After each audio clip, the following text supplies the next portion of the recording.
Professor Perlman. Thank you so much. Très confiant, hein? Call Me By Your Name stars Armie Hammer and Timothée Chalamet. It tells the story of a teenage music student who becomes attracted to his father's research assistant while on holiday in Italy in 1983. Critics have praised it as a ravishing drama with a sophisticated sensuality, but it's not expected to win Best Picture. With him for 6 long weeks.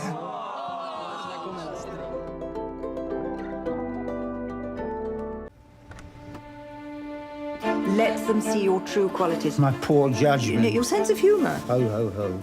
Joe Wright directed Darkest Hour, which stars Gary Oldman and Kristen Scott Thomas. It's set in the early days of World War II, when former British Prime Minister Winston Churchill battles with the dilemma of whether to negotiate with Hitler or fight on against Germany. The political blockbuster gives an insight into the personal sacrifice and unique statesmanship. Gary Oldman's performance as Churchill dominates the movie. Now is the time to negotiate.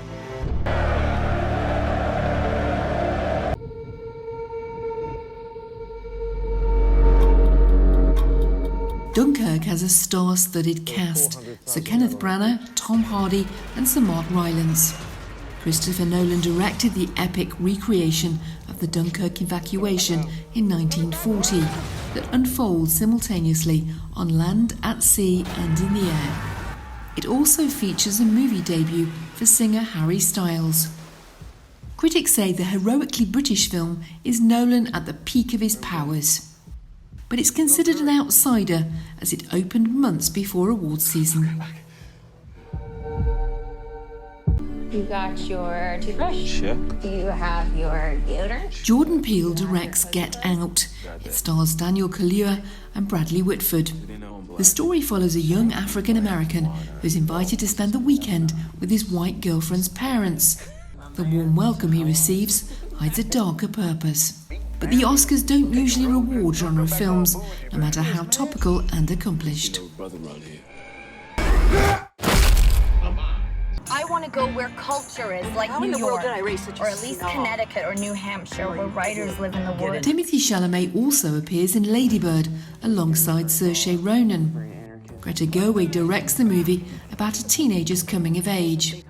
Critics called it snappy and spirited, but the nomination may be its reward rather than a gold statue for Best Picture. We're afraid that we will never escape our past. Whatever we give you, it's never enough. It's never enough. It is enough. Phantom Thread is Daniel Day-Lewis's last movie. He's announced his retirement from acting. It's directed by Paul Thomas Anderson. The film is set in the 1950s. It tells of a famous London dressmaker whose ordered life is disrupted by a young woman who becomes his muse and lover. Critics say the film's strength is the performance of Daniel Day-Lewis, but it's not considered a favourite for Best Picture. All your rules and your clothes and all this money and everything is a game. This was an ambush. Stop! Are you sent here to ruin my evening and possibly my entire life? Stop it! A hypothetical question. Oh dear, I don't like hypothetical questions. Steven Spielberg directs The Post. It stars Meryl Streep and Tom Hanks. The movie is based on a true story. It's set in the early 1970s when the editor and publisher of the Washington Post have to decide if they should publish the Pentagon Papers, classified documents about America's involvement in Vietnam. Spielberg was praised for being entertaining and being able to hold up a mirror to the less attractive side of American history in his movie. Even with Oscar favourites Streep and Hank, it may not triumph. If the government wins, the Washington Post will cease to exist. We will lose. The country will lose. So, Mildred Hayes, why did you put up these billboards? My daughter Angela was murdered 7 months ago. Director Martin McDonagh has already picked up many awards for 3 billboards outside Ebbing, Missouri. It stars Frances McDormand, Sam Rockwell and Woody Harrelson. A grieving mother posts provocative messages on advertising hoardings in an attempt to spur the local police into action. Critics are hailing it a modern classic, saying the movie is well written, beautifully shot and expertly told. Its chances of winning the Best Picture Oscar are very promising. In 3, 2, 1.